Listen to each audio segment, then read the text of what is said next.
Halo, perkenalkan nama saya Daryanti. Dalam kesempatan kali ini saya akan membahas mengenai manajemen proyek, yaitu crashing. Jadi teknik ini tuh termasuk dalam strategi percepatan proyek yang sering digunakan saat terjadinya kendala, tanpa harus mengubah ruang lingkup proyek itu sendiri. Secara sederhananya, crashing itu adalah menambahkan sumber daya seperti pekerja, terus jam lembur, atau alat-alat untuk tambahan menyelesaikan aktivitas lebih cepat daripada jadwal normal. Tapi crashing ini tuh sebaiknya digunakan pada aktivitas yang berada di area kritis atau di jalur kritis, karena aktivitas ini tuh menentukan keseluruhan durasi proyek. Nah, jadi meskipun crashing ini tuh bisa mempercepat penyelesaian proyek, hal ini biasanya diiringi dengan kenaikan biaya ya, sehingga perlu diperhitungkan lagi secara matang. Dalam strategi manajemen proyek, crashing ini digunakan ketika pertama proyek ini tertunda tapi deadline-nya itu nggak bisa mundur. Terus yang kedua, ada peluang untuk menyelesaikan proyek lebih cepat demi kepentingan bisnis. Biasanya manajer proyek ini akan melakukan analisis terlebih dahulu, yaitu analisis biaya, waktu, atau time cost trade-off, untuk menentukan apakah penambahan resource ini tuh pada aktivitas tertentu akan menghasilkan percepatan yang seimbang dengan biaya yang dikeluarkan.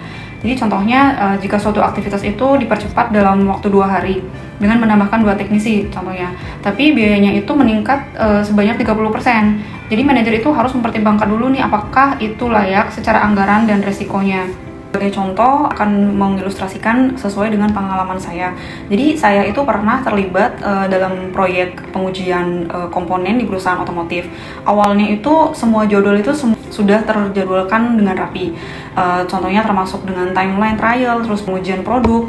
Tapi di tengah proses itu, customer tiba-tiba meminta trial tambahan untuk tipe produk yang baru launching dan belum ada dalam perencanaan awal.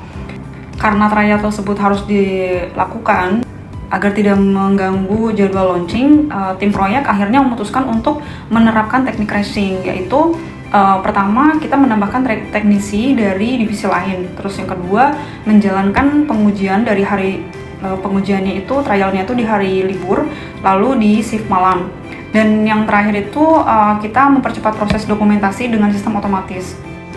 Dan finally memang ada tambahan biaya gitu, seperti lembur, terus sewa alat tambahan, tapi durasi aktivitasnya itu berhasil dipersingkat dalam 10 hari itu menjadi 6 hari. Dan proyek ini tuh tetap selesai dengan tepat waktu dan permintaan customer pun bisa dipenuhi. Nah, jadi kesimpulannya itu, teknik crashing ini adalah strategi yang sangat berguna karena kan ini merupakan bagian dari efisiensi waktu yang menjadi prioritas. Tapi karena crashing ini juga meningkatkan biaya, maka penerapannya juga harus dilakukan dengan sebuah perencanaan yang besar, terus kemudian koordinasi dan juga analisis yang tepat. Terus untuk fokus utamanya itu ya tetap pada aktivitas yang kritis, bukan keseluruhan proyek.